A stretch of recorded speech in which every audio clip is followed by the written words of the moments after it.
Good evening and welcome to Zion's Banner. I already see people starting to file in. A shout out to Mr. Phil. He can't always be with us because he has his own incredible station going on. I hope that the blackouts is kind of interesting to see all that's going on in the rest of the country, because in Arizona, we don't have blackouts and we have 70 degrees. But I will be headed to Vermont, which will be far chillier. So tomorrow is the last broadcast that I will be doing from Vermont. I'll be setting up some premieres and trying to do some live broadcasts from a small town by a lake in Vermont. So we'll see how all of that goes. But hopefully I can put some pictures up and some scenery and see my granddaughter. So I am terribly excited about all of this and be able to go ahead and enjoy time with her. So we have an interesting show here, as we really have to do a part 2 to Rabbi Singer's 13-minute or more broadcast on Isaiah 27, because this is really worthy of more than one broadcast. And so I'm going to get us started with the PowerPoint, and then we'll go during that PowerPoint to our detractors clip. It's about a minute clip. Now, you know, one of my rules is that I always try to get the person that I'm quoting or discussing their material with actually in there. And so we have the wonderful overlay that was created by Mr. Phil, but my daughter is now getting certified in digital marketing. And so she's been creating a few things too. And I don't know if the mouse shows that up in the corner. And I want to kind of take the wonderful designs that my dear, very bright daughter is doing and incorporate them. And, you know, all of that was done trying to work together. She was allowed to use my ministry as her project. So I'm really sort of grateful for that. Let's get started by starting our PowerPoint. So let me add that to the stream. And you can see that Tovia is going to continue to abuse Isaiah 27. We saw last time that we covered this topic that Isaiah 27 does not tell us how the Jews will receive atonement apart from blood, because they will not. And Isaiah 27 does not deal with Christianity, because Leviathan, in that sense, although it is occasionally used as a general symbol for those who are against Israel, is not directly referring to Christianity in any way. At this point, Tovia is going to continue to try to make a connection between Rome by abusing Daniel and tying it in, and what he does to Scripture is absolutely incredible. So I'm going to go to the detractors corner. I definitely do not believe what he's saying. I'm going to take it apart. But rather than me misrepresent Tovia, let you hear from his own words what he says.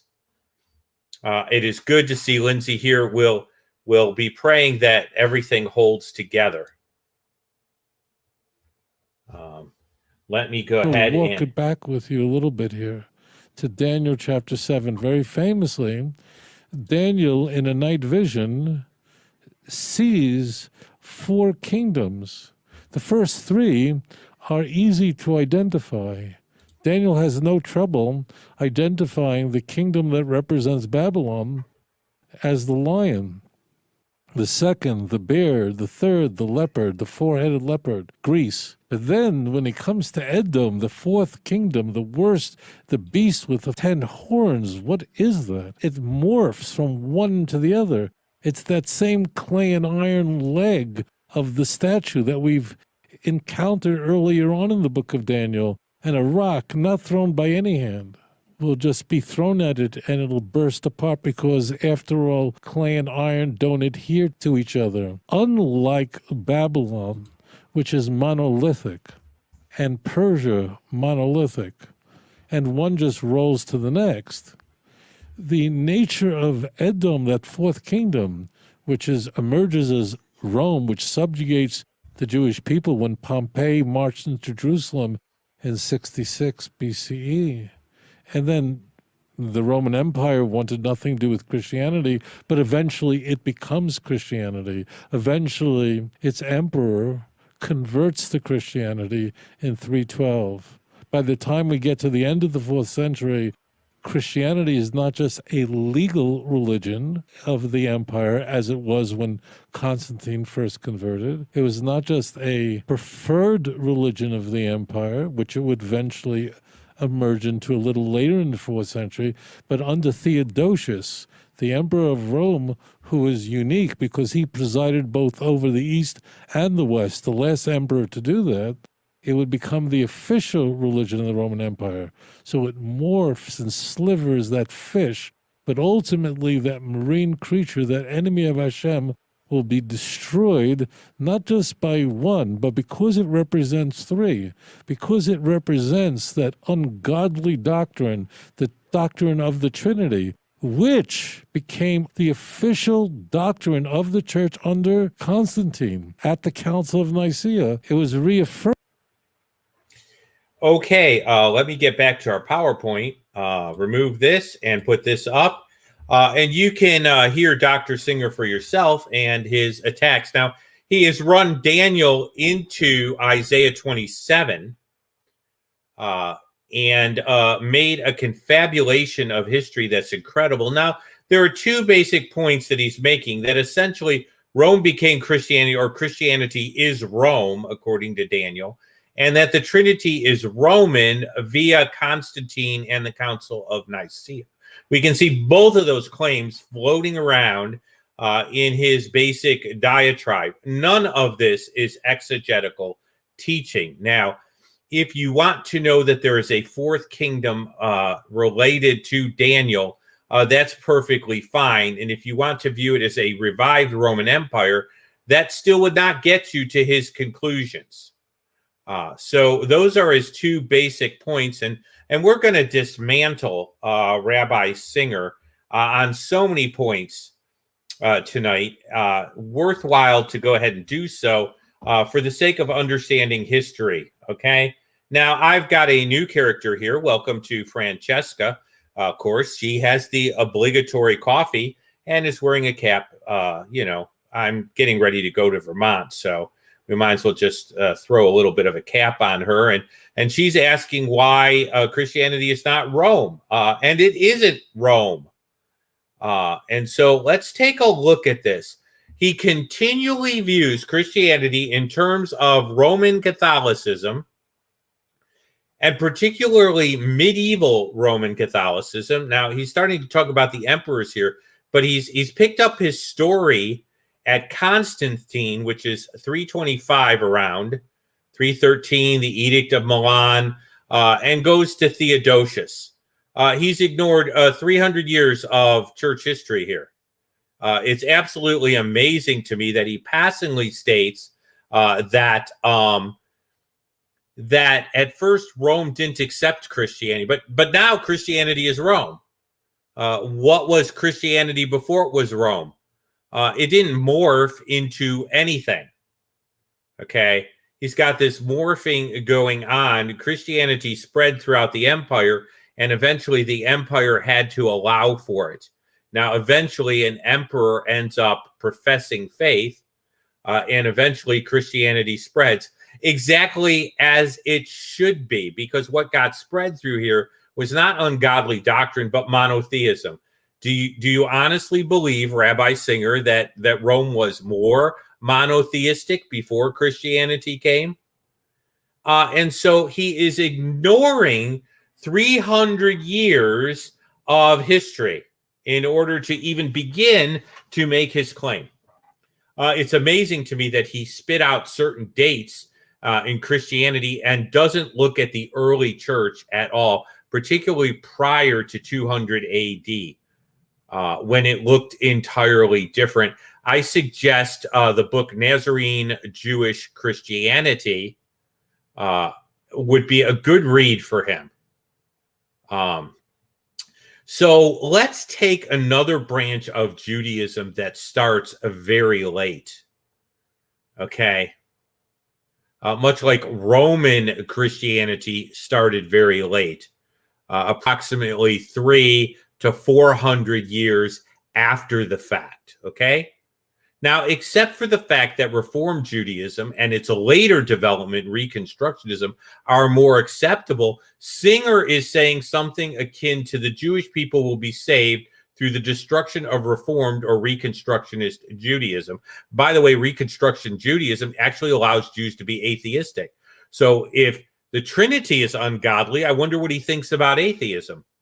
And that's an acceptable tenet within Reconstructionist Judaism. But again, Singer seems to pick and choose who he wants to beat up on the block. And he's playing around the issue that he continually ignores. And I'm sorry, every time he ignores it, I need to bring his attention back to it. And you need to bring your Jewish friends' attention to this fact.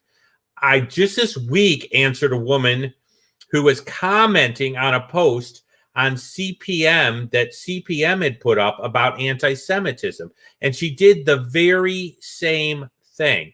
Folks, the greatest way to deflate some of these arguments is to tie Christianity back to its roots. And this is why pastors need to be able to do this. And this is why people need to be able to do this. Because as long as Singer can pretend that Christianity came in a vacuum at about 325 AD, he can make these sorts of arguments. Now, there are two possibilities. The man just does not know how to read a history book, and he's ignorant of the fact that Christianity has a whole history before 325 that was very much a part of things. Or he's deliberately playing a game trying to miscast Christianity in an ahistorical manner. Either of these are sad. If you're going to comment on Christianity, then you have to represent it correctly. Hey, face it, when I talk about Judaism, I mention Jewish writings. Now, I may mention Jewish writings that very firmly clear the roots or demonstrate a tie-in between what I believe and what was going on in the Second Temple period. But what I don't do is deliberately go ahead and ignore clear connections that are there historically. So this is the same game playing. Now, I put up a great picture. This is Daniel Bayarin, who is a Jewish scholar. I hope you can see the quote. I want to read it to you. If you've got pencil and paper and you feel like saving a really good quote, let me read to you. This is a society, this is a biblical society that he's speaking at. He is a Jewish scholar, has written tons of things on the Second Temple period. You know, that whole period where Christianity and Judaism were kind of hanging around here? Watch what he says. Jews frequently complain that Christians have hijacked the New Testament from us. This is a very normal claim. But it is the New Testament that has been hijacked. Those texts can productively be read as part of Jewish history. Rabbi Singer, Daniel Bayarin, a noted Jewish scholar on Jewish history, is telling you that the New Testament is a Jewish book written by Jewish men. No 325 Christianity comes into existence and Rome becomes Christianity. Rome doesn't become Christianity. There's 300 years of history here. And Daniel Bayarin says, you know what? When you look at the New Testament, you have a Jewish document. And this is a Jewish scholar. So again, Singer is ignoring vast amounts of scholarship. Hey, special shout out to Lion of Christ. It is great to have you here. And I do want to note Lindsay's comment here, because I am a coffee snob here. So she says that, you know, Francesca drinking coffee, she likes her. Well, I appreciate that. So again, you know, it's not Jews saying that Christianity came out of Judaism. Rome didn't have any monotheism. To say that Christianity became Rome is like saying atheism became Islam. It's just not a very credible claim. Now, I always go back to Solomon Grizel. Maybe he's not familiar with Daniel Byron because Daniel Byron's, a writer that's fairly recent, and he hasn't read any recent stuff lately. He's been busy kind of rehashing Constantine 300 years later, and maybe he hasn't read much lately. Grizel is way back in 1968. I was born in 1962. So it's 50 years ago. We have the same comment. Nobody, including the Roman Empire, looked at Christianity as anything but a sect of Judaism. The parting of the ways starts in 70 AD when Jewish believers are kicked out of the synagogue where they're still identifying as Jews. By the way, they didn't choose to go. They were kicked out by Judaism. So, you were the ones that separated a part of your population here. Rome had nothing to do with this.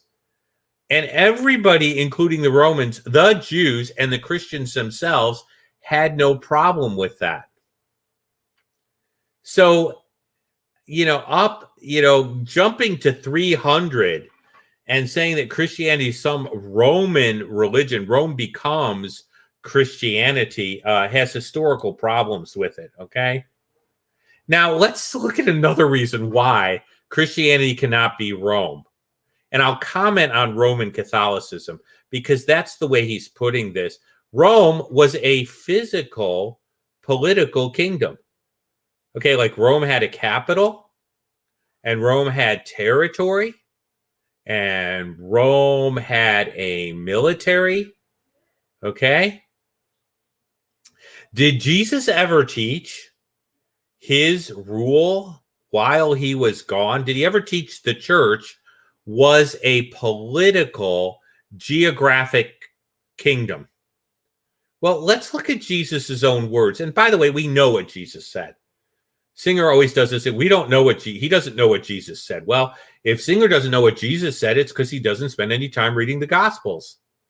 Or he just doesn't bother to pay attention that is Jesus' teaching. Whether he likes it or not, we have accurate Gospels. They're not miswritten. They're well attested to. They're better attested to than, I would say, parts of the Talmud. And I didn't point this out. Michael Brown has made similar statements about the New Testament being a better preserved, documented document than the Talmud.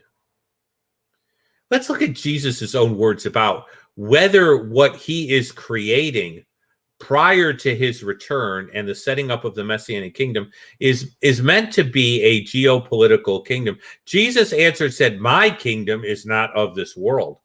Well, Rome was of this world.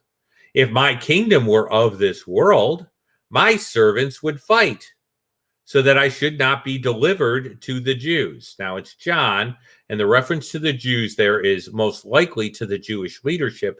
But notice what he's saying. If my kingdom was a geopolitical kingdom, my disciples would have pulled out swords and they would have gone at you. But my kingdom is not from here. Now, Rome is a geopolitical kingdom, but Jesus taught that his kingdom, which was going to expand in the world and is still expanding, is not presently in a geopolitical form, which means that the Christianity of the Bible cannot be Rome because it has characteristics that are distinctly different than Rome, and Rome has characteristics that are distinctly different from him. Biblical Christianity is not Roman Catholicism. Roman Catholicism develops later. Is Roman Catholicism tied to Christianity? That's why we use the term Christendom. There is a distinction between Christianity or following Messiah and Christendom. And so I like to make that distinction because historically and theologically, there is a difference. Is Roman Catholicism a form of Christianity? Well, that is up for debate, but let me put it to you this way. If Roman Catholicism is a form of Christianity, it is a form of Christianity in the same way that atheistic Judaism is a form of Judaism.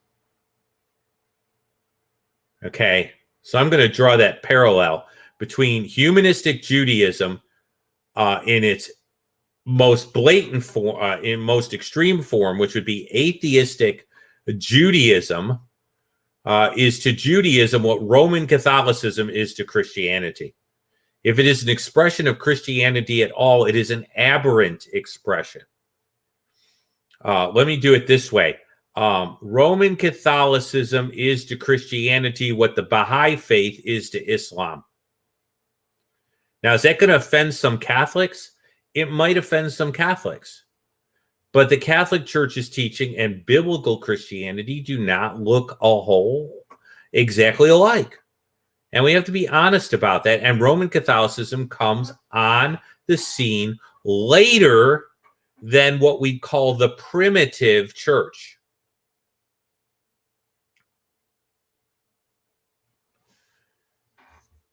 And Ben West is making a good comment. That's because Rabbi Singer does not play by his own rules, which is why I have a problem with him. Okay, he needs to be historically honest. Rome is not Christianity.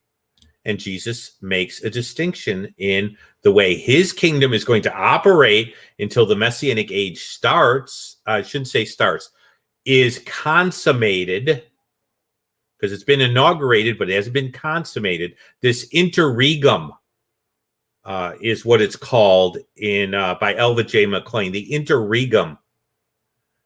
And now he does this ungodly thing with the Trinity. And we're going to see that there's whole branches of Judaism that he'd have to consider their doctrine ungodly if he's going to play this game. Okay, but what he wants to do is make Constantine the one who promotes this ungodly doctrine of the Trinity that is totally not connected to biblical Christianity at all. And maybe he's just trying to be nice to Jesus and say Jesus was a nice monotheist, and I believe he was. All the disciples were monotheists, and I believe they were. But he's not doing anyone any favors, okay? So let's take his comment and let's look at it, okay? The Trinity was a doctrine that, although it had not been articulated, we have to be honest, trying to explain the Trinity had not happened real strongly yet. What I mean by articulated is we didn't have a real clear prepositional statement that explained the Trinity. And by the way, I am afraid most Christians can't explain the Trinity very effectively either. And it's a doctrine we have to learn to be able to deal with. A shout out to Ramon the Large. You know, this is something he'd want to be in. But let's see if we can kind of understand the way a Second Temple Jew could understand the Trinity within the field of Judaism as it existed, okay? The first disciples believed that God was present as God the Father, okay, God, as the Son or the Memra. We're going to talk about the Memra, and as the Ruach HaKodesh. So the Ruach HaKodesh was God. This isn't an ungodly doctrine. They looked at their scriptures and saw that the Holy Spirit clearly was indicated to be deity, and that the Memra was a way to understand God's intermediate presence in the world, which was also a person. So here's what I like to do. I like to talk about God being one God who is threefold, or in his personhood. In other words, the one God is expressed in three persons. Now that's a little hard, okay? And it's not perfectly formed, okay? The other way to say it is he's one God with three loci of consciousness. Now that's all fancy. The best illustration other than some forms of baptism, is to say, God is personal cubed. He's hyper personal. Okay. We talk about hypostasis or hypostasises. These are hard things, but understand the way first century Jew could understand. He could understand God as the God of Abraham, Isaac, and Jacob was God. The Memra was God, and the Ruach HaKodesh was God. Now, we're going to look at this in a little more detail, but this isn't an ungodly doctrine invented by Constantine. This is something that the first disciples understood. They couldn't articulate it fully,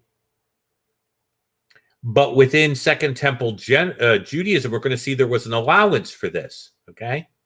Now, let's look at something really cool I discovered in Matthew. I was studying for this very broadcast, and I got really excited because I saw something in the Greek related to Matthew's Jewish background that I had not paid much attention to, and an understanding of the way Hebrew is structured and the way it could be expressed in Greek really hit me strong.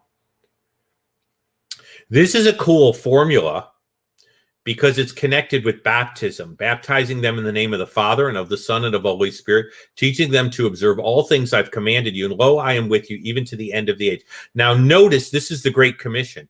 This is a Jewish gospel written by a Jewish guy to a Jewish audience. Do you see the Trinitarian formula there? Is that from Constantine 200 years later? This is the gospel of Matthew, the most Jewish gospel there is. This Jewish guy writing to Jewish people is articulating this doctrine. Okay, and if he believed it was outside of monotheism, he would never have wanted to write those words. In fact, I don't think he would have been able to bring himself to write those words. Now let's look at the Greek for a minute. And let me show you a cool feature of this that's worth the price of admission if you can hang in there. Okay? Baptizantes autus eiston anama ton patras kai ton Julio kai ton, and we'd say hagiu. And the next word is just spirit, because the holy is before the spirit in the way that's worded in the Greek. Now, you have your basic participle there. That's that first word. And I'm going to hold the cursor there because I want you to get the grammar. That's a participle. Okay. And then you have a nominative noun. There you are. Now, for those who don't want to get into grammar, nominative means it's the subject of the sentence. Okay. We do that by just sticking the noun at the beginning of the sentence, but Greek doesn't. And then we have what's called a genitive. That's the of the. Okay? But it can be taken differently. Ben's pointing out, I know Anthony. We've done some stuff together for M2M Ministries. And this would be fun to share with him because this would be right up Anthony's alley because he loves finding things like this. Now, let me show you something really neat in Hebrew. What we have is called a parallelism. Remember, I've talked to you about parallelisms in Hebrew? Well, this is a perfect Greek expression of a parallelism. You have a single nominative. By the way, if this was polytheism, you would be baptizing them in the names of. The word name there is singular, not plural. And then you have three parallel genitive phrases. And we call this a synonymous. This looks like a synonymous parallelism as my eyes look on it, okay? A form that would be very understandable to a Jewish audience. Now, what about the name? Baptizing them in the name. What's with the name? Baptizing them in the name of the Father, the Son. Why not just say baptizing them in the Son, baptizing them in the Father, baptizing them in the Spirit? We could put them in the right order. What's with this name stuff? The name is a circumlocution. Jews were used to hearing the name and thinking God. Orthodox Jews don't say God's name. They say the name. Baruch Hashem. Blessed is the name. And that's the point that's being made here. It's a euphemism, or what we call a circumlocution for God. Not wanting to say God's name, you replace it with something that stands for it. The name stands for God. Baptizing them in God, the Father, the Son, and the Spirit in parallelism.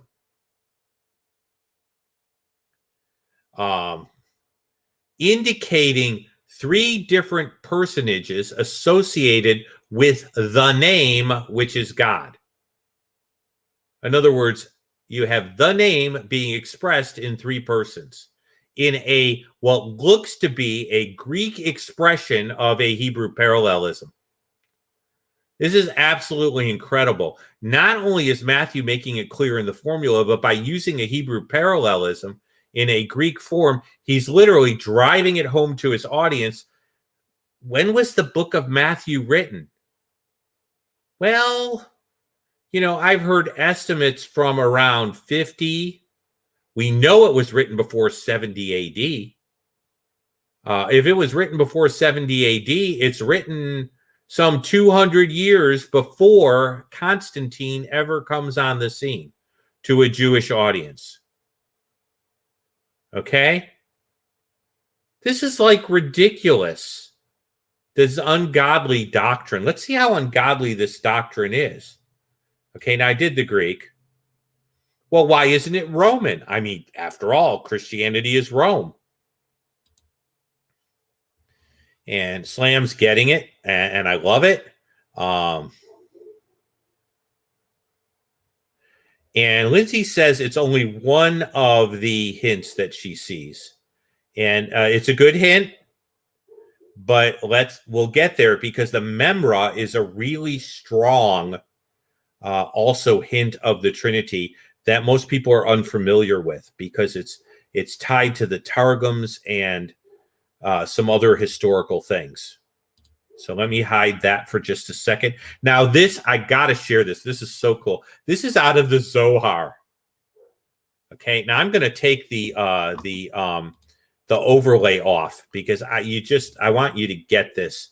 And I'm going to go back here and show you this. This is out of the Zohar. This is a book that is part of rabbinical Jewish thought. Plurality within the Godhead was allowed. And look at this quote from the Zohar. Hear, O Israel. Now they're focusing on Adonai Eloheinu, Adonai Echad is one. By the way, Adonai refers to God, Eloheinu refers to God, and Adonai refers to God. Okay? And they're focusing on the fact that you have three names for God used in the same passage. Now, I don't think this is an exegetical argument, but it's a Jewish argument. These three are one. How can three names of God be one? Wow. They're asking, how can the Trinity be? Only through the perception of faith. In the vision of the Holy Spirit. Oh, wow. Get a low of this. In beholding of the hidden eye alone, this is the mystery of the threefold divine manifestation designated by Adonai Eloheinu Adonai Echad. Three modes which form one unity. Now, this is a Jewish document accepted by rabbinical Judaism, accepted by the Hasidim within Judaism, that is literally saying the same thing that we say.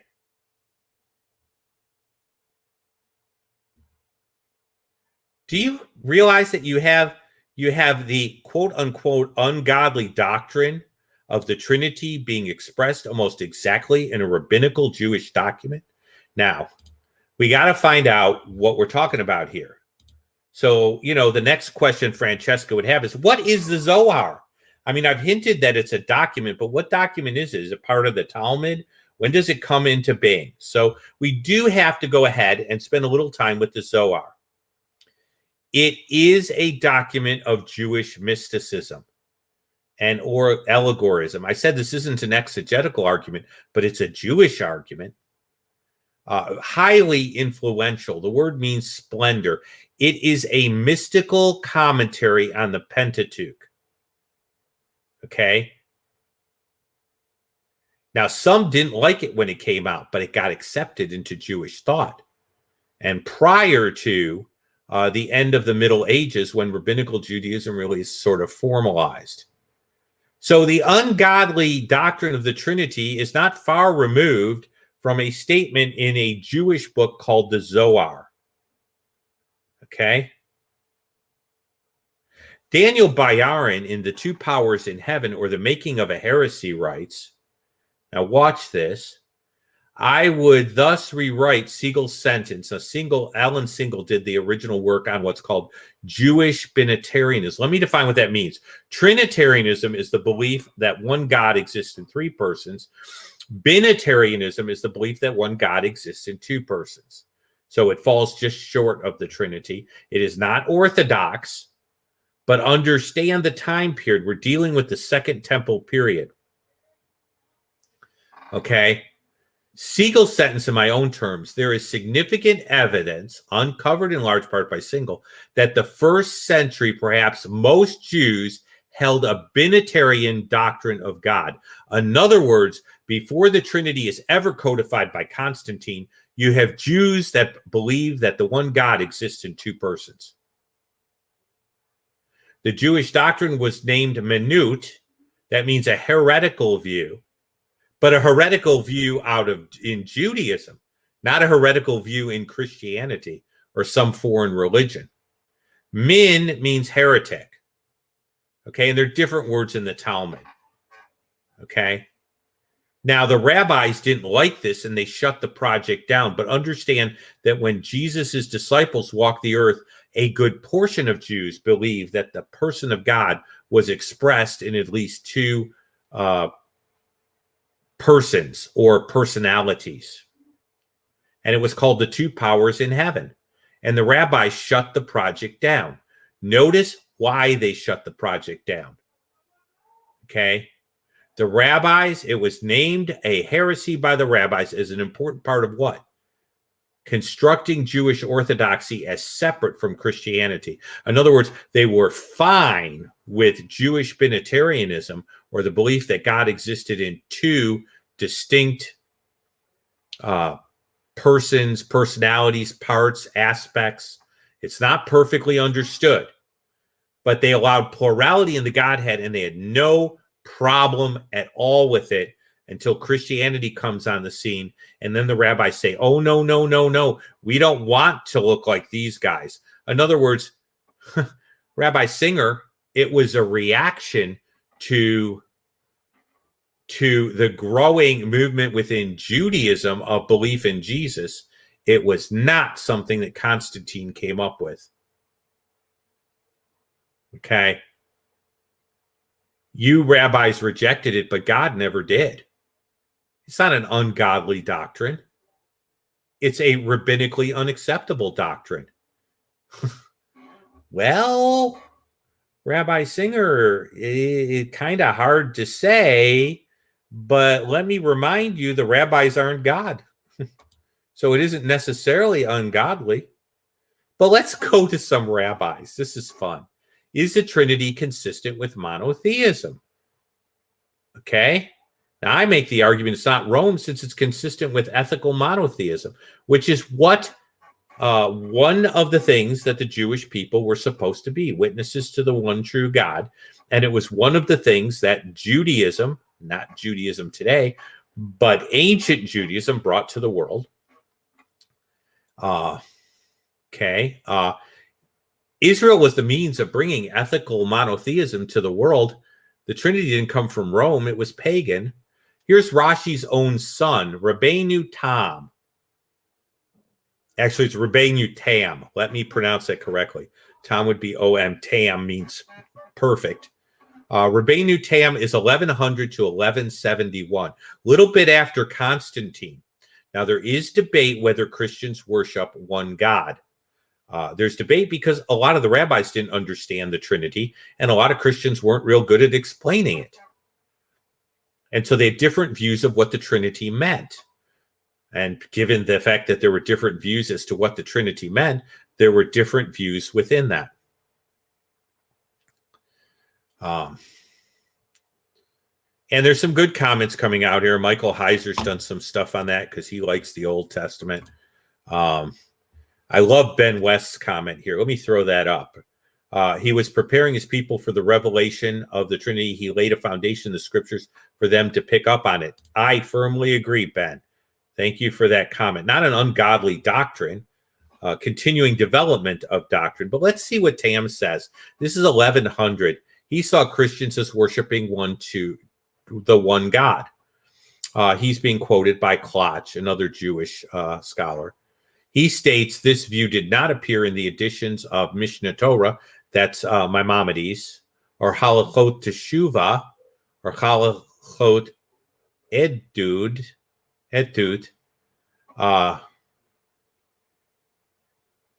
and was never accepted by normative Jews. Beginning with Tam, a contemporary of Maimonides, all authorities that agree that despite their belief in the Trinity, Christians are monotheists. So they regarded it as a monotheistic belief, just one that they didn't necessarily want to embrace. Well, go figure. That's not so exciting. I wouldn't expect that. But let's talk about this. This is great. Is he going to knock on the door of Hasidic synagogues and house synagogues and attack the Hasidim? Let's see what they believe about plurality in the Godhead. This gets really interesting because equal weights and measures time. Now, first of all, you have to know who the Hasidim is, and that's not their favorite word for themselves, okay? They have another word for themselves, but let's just acknowledge them as a mystic Orthodox sect within Judaism. Orthodox certainly, is there mysticism there? Yeah. Now, this gets really fun, and I'm going to bring this quote up even higher, okay? Because you need to hear this. They believe in the Sphirot. Oh, this gets really juicy here. Let's say you're talking to a Hasidic Jewish person. You want to relate the Trinity, and he starts telling you about the 10 Sphirot, the divine emanations that act as, get this, intermediaries between the completely spiritual, unknowable creator and the material, and they say sublunar world, but just the lower world. When you say, but doesn't that contradict belief in one God? You're talking to a Hasidic here, and he says he believes in the Sphirot. And you say, doesn't that contradict the Trinity? What would he tell you? God is an organic whole with different manifestations of power. Oh, wow. Now, it's not quite the Trinity, but look what he believes in. Just as the life of the limbs, God and the Sphirot are like a man and his body. His limbs are many, but he is one. Oh, wow. Now, that falls into partialism, which is not what we believe as far as the Trinity. But look at the plurality that he's allowing in the Godhead. Okay? And we use the term Godhead to help us with this. Okay, put another way, think of a tree that has a central trunk and many branches. There is unity, but multiplicity in the tree, in the human body, and in God too. Do you understand? Now, what this Hasidic Jew is he's multiplied the number of manifestations of God's essence to 10. We only believe there's 3. He believes there's 10. Well, look, if we're idolaters in polytheism and our doctrine's ungodly, how ungodly is the Sphirot? And he's not knocking on any of their doors. Obviously, what do I have to come up with as a conclusion here? Well, I've kind of explained what the Sphirot are, but let's just make it a little clearer. They're 10 emanations or aspects of the divine presence. They come out of Kabbalah. I'm not endorsing Kabbalah. I'm saying the Orthodox Jews that believe in Kabbalah believe in 10. We believe in 3. And they act as mediators. There's one mediator between God and man, the man Christ Jesus. Well, they got it as 10. Look, if believing in 3 expressions of God that are eternal is Rome, then guess what? The Hasidim, with their 10, have to be an expression of Rome too. So let's just understand the Hasidim are part of the beast. They're part of Leviathan, right? You can't have your cake and eat it too. You're mad over 3, but you're not bothered by 10. Really? That doesn't work very well. All right, let's talk about plurality a little bit here. Plurality for God exists in the Old Testament. We talked about the angel of the Lord, and that's one of the first places that you would go to because it's so easy to see. I mean, Exodus 3, 1 through 5 is totally clear on this. The angel of the Lord appeared to him, and the Lord saw that he had turned aside from the bush. Who's in the bush? The angel of the Lord. Who's the Lord? The angel of the Lord is the Lord. The angel of the Lord also calls himself the God of Bethel, which is the God of Abraham, Isaac, and Jacob. I'm going to pick another one out of Judges. Okay, just to, the angel of the Lord's a really good one. The angel of the Lord spoke to him and says, "Why do you ask me my name, seeing that it is Pella, wonderful?" The same word used as one of the names of Jesus in Isaiah. His name shall be Wonderful Counselor, Pella. Mona took the young goat with the grain offering. He offered it on the rock to the Lord. But who's there? The angel of the Lord. He did this wondrous thing. Manoah and his wife looked upon it. It happened. A flame went up towards heaven from the altar. And the angel of the Lord ascends in the flame. And Manoah and his wife saw it. They fell on their faces. Why? When the angel of the Lord appeared no more to Manoah and his wife, and Manoah saw it, he was the angel of the Lord. And he said, "We've seen God." Who did they see? The angel of the Lord. So that's a very good one. That is a very good one. In fact, what's so funny is Jewish dictionaries recognize the angel of the Lord as a self-manifestation of God. And there's the quote right there. The Melech, we'd say Yahovah or, Yahweh. It's actually be Yahweh in the Hebrew. Occurs in the singular. Guess what? The angel of the Lord is a self-manifestation of God. In fact, they even point out that in Exodus 2, the angel of the Lord appears to Moses. And in Genesis 31, 11 through 13, the angel of the Lord says, "I am the God of Bethel." Now, this is a Jewish dictionary. Okay, is there plurality there? Yeah, the angel of the Lord is God. Now, why in the world does this get us to the angel of the Lord being God? I mean, couldn't God be God and then the angel of the Lord be God, and they could be two separate, never of them appearing in the same room, like Clark Kent and Superman sort of thing? Isn't that what's going on here? We got some Clark Kent, Superman. No, let's follow the reasoning here. God is God and God is a person. Can we agree to those two premises? The angel of the Lord is God and the angel of the Lord is a person. He talks to Manoah. He communicates.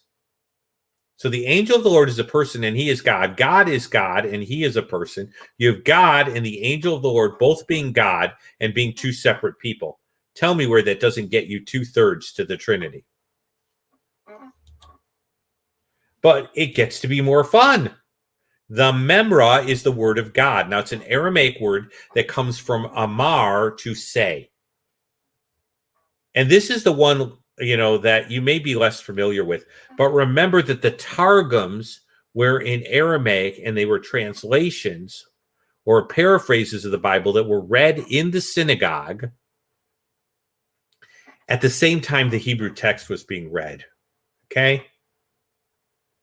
Now, here we go. The memra is one of the important links between the Lord and earthly creation in rabbinical thought. Did you catch that? God said the material came into existence. We find the word memra as a concept hundreds of times in the Aramaic Targums. In other words, it was read all over the place. Watch what happens when I look at I love this. Genesis 1:27 in the Hebrew text, God created man. But in the Targum, the word of God created man. In Genesis 6 and 7, it repented the Lord that he had made man on the earth.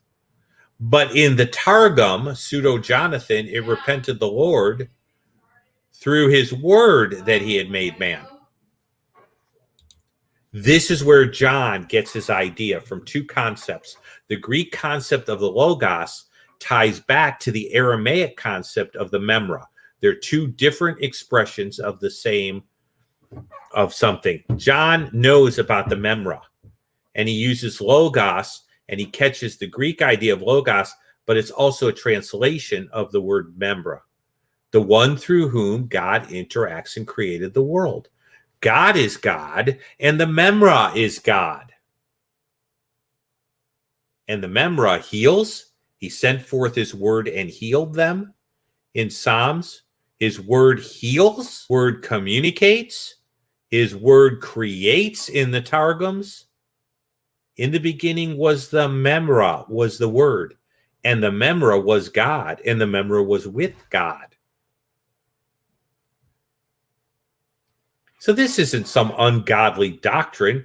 There's all this stuff in the Jewish Bible, and Jews were beginning to pick up on seeing these differentiations or this plurality in the Godhead, and you have many of them becoming binitarians, and the rabbis say, oh, Christianity explains this. We don't like this new faith at all. We want to put an end to this faith while it's a sect of Judaism and kill it in the cradle. And so now we declare the two powers heresy.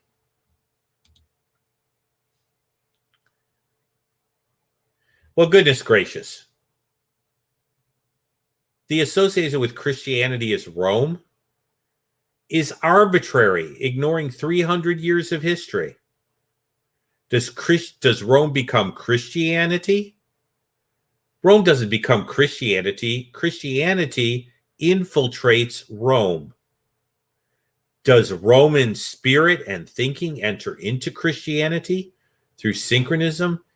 Yeah, and we get this weird form of something called Roman Catholicism. But it isn't biblical Christianity. It appears on the scene much later. This is just a red herring.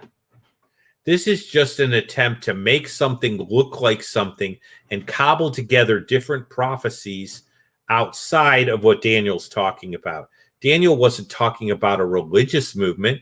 Those kingdoms in Daniel that he's referring to, Daniel goes over them again, but they appear in Daniel 2, are geopolitical kingdoms.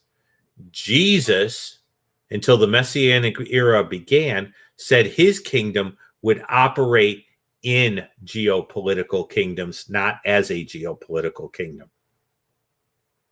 And so what Singer's doing here is he's just creating a red herring that creates a lot of emotion.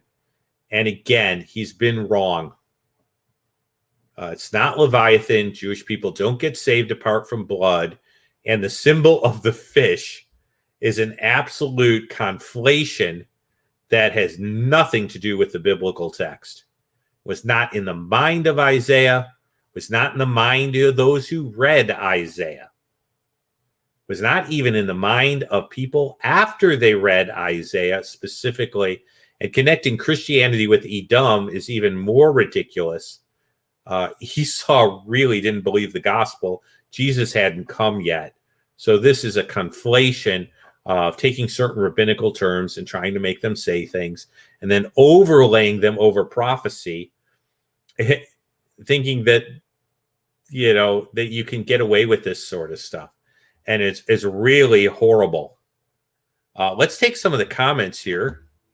Lindsay was interested in the Targum, their rich source of understanding how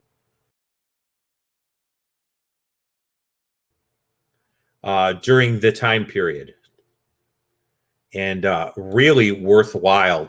Those Messianic Texts is also a good book by Raphael Patai. Let's see. A lot of people have done this stuff. Hopefully I made it interesting.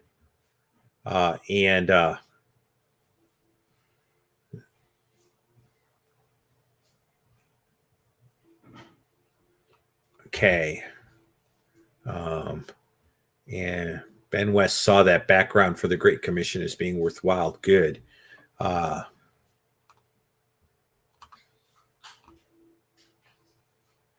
Again, special shout out to Lion of Christ. I am thrilled you were here tonight.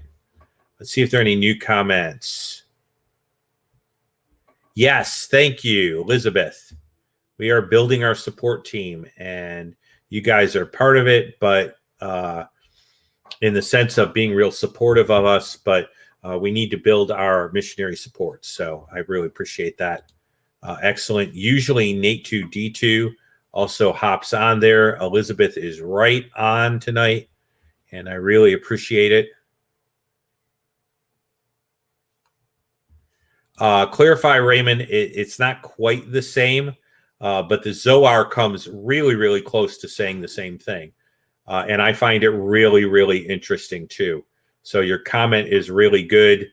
You can see a little difference in the way it's expressed, but it almost reads exactly the same, doesn't it?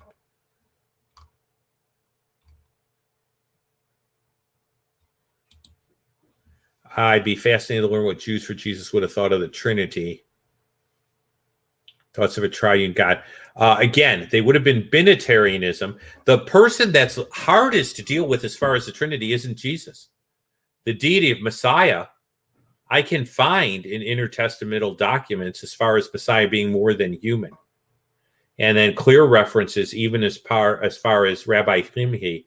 The person that's hardest to prove in the Old Testament is actually the Spirit. And that's even more difficult. There are very few references to the Spirit as far as being a person directly. So I say it's almost harder to prove the Spirit than Messiah being deity, if you're looking at the Old Testament or what's called the Hebrew Scriptures. Sam Shamoon has done some stuff. I even did a show with Sam Shamoon that touched on the Trinity.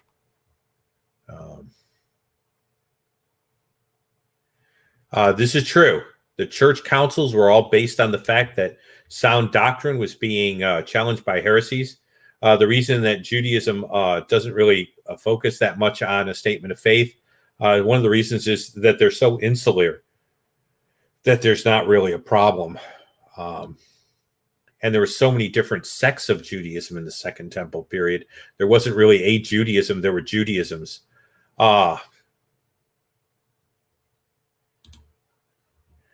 He asked a question. One, he's probably traumatized. Two, it would be very hard to deal with some of the shtick that goes on that he does in actually debating him. I know that would be exciting. Sometimes a little better at the teaching and analysis side than I am, in dealing with some of the slurring, and there'd probably be some emotional games being played. So I'm not saying it's out of the question. He doesn't really do debates at all. Does he interact with scholarship? Good question. Besides Dr. Brown, that was one. No, he doesn't. Really, what he's busy doing now are these little videos that kind of hatchet things. And, he's got his viewers that are his audience. They're already sort of sold. But I haven't seen him doing many debates. Shmuley has done those. And Shmuley I like because he's a little bit more honest, a little more sympathetic, and a little bit more open. I'm not saying he's a believer, but he at least handles things with respect. I don't see a respectfulness in Tovia at all. And I don't see an honesty there. I guess we need to keep the person that Slam shares a home with in prayer. We also need to keep Slam in prayer if she's sharing a home with somebody who has COVID. And since she's or was a nurse, if she's still a nurse, she's really got to watch it. Jesse, it is always good to have you on board. Thank you.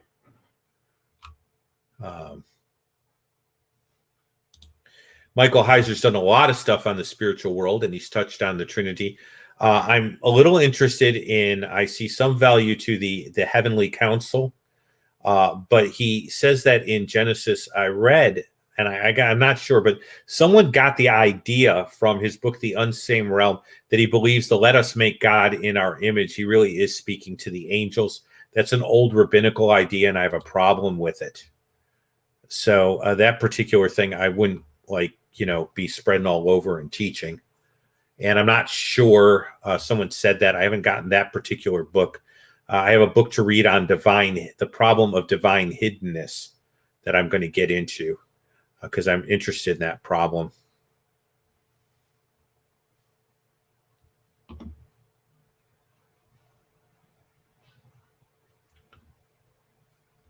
Okay. Let me close because prayer's been asked. Now, as someone I share the house with, I don't know if that means a family member in terms of like maybe, you know, a roomie or something like that. I don't know how it all works. People sometimes share apartments to keep costs down or stuff. I don't know. But let me pray anyway.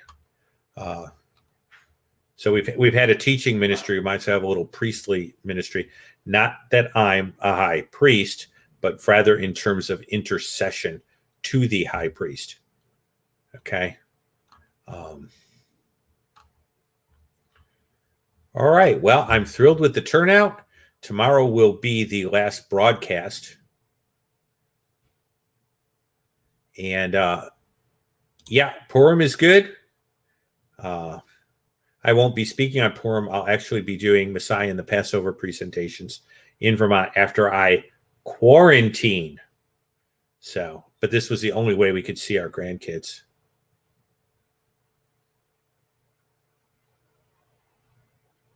Okay. So I put that up there.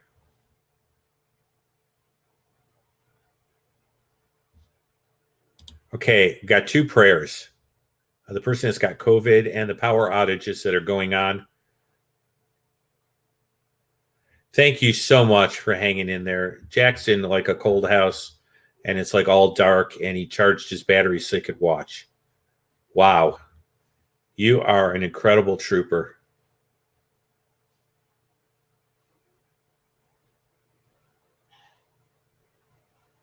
Yep. Okay. Texas. Texas is being hard. It's weird being in Arizona and hearing about the temperatures in Texas. You know. Well, let me do this. I think I can pray on camera.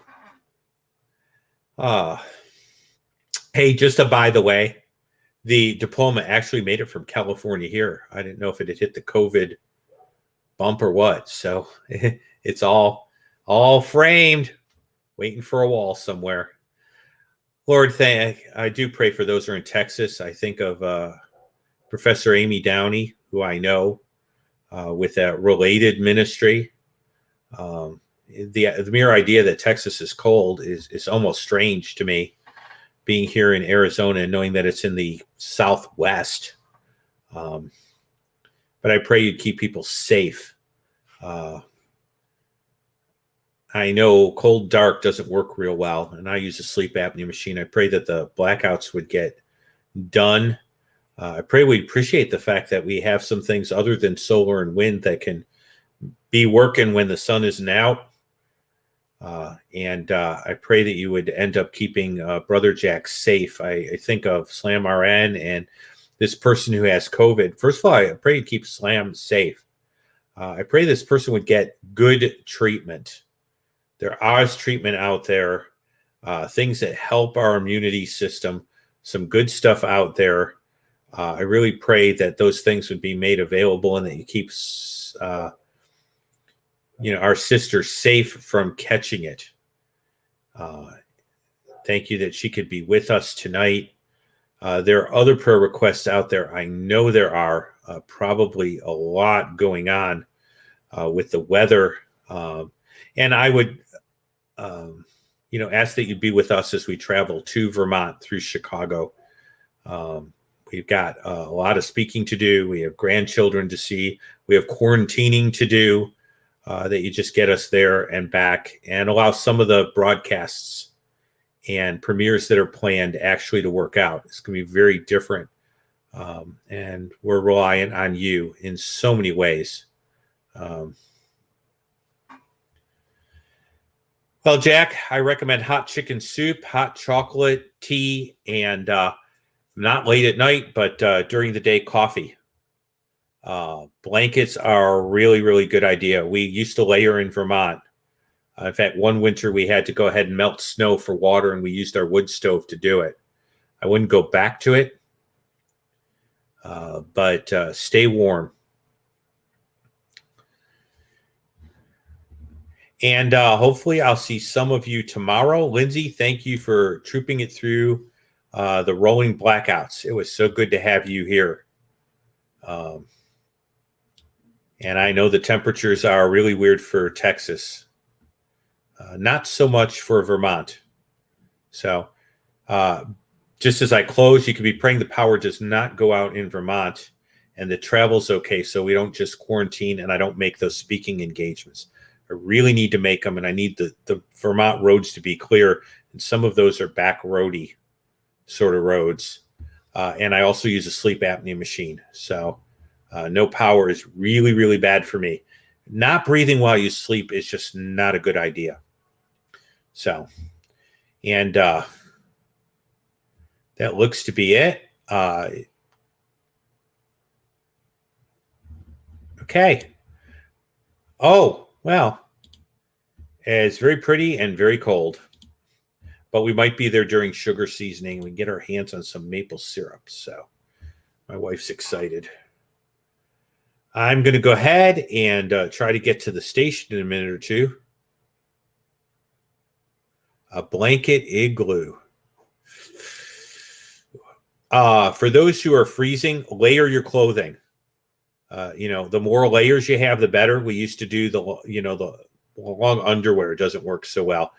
But, like you wear like a under, and then you wear a shirt, and then you throw on a sweater, and then you throw a pullover over that, that sort of thing. Trap that body heat. That's a really good plan. Keep your head, if you have to throw a hat on in the house, keep the head and the hands, warm, because those are areas that'll freeze, those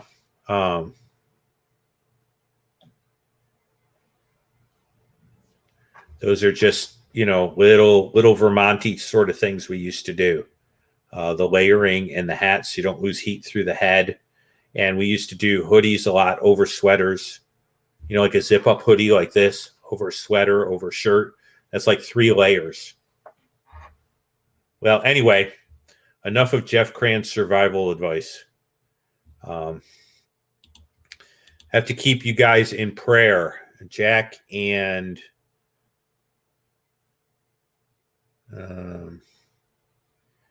Slam and Lindsay, you said there were rolling blackouts. So Lindsay, well, I got more to add to my prayer list.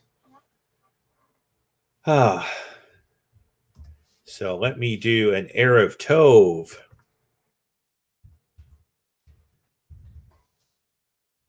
Good night. I'm glad to have you here.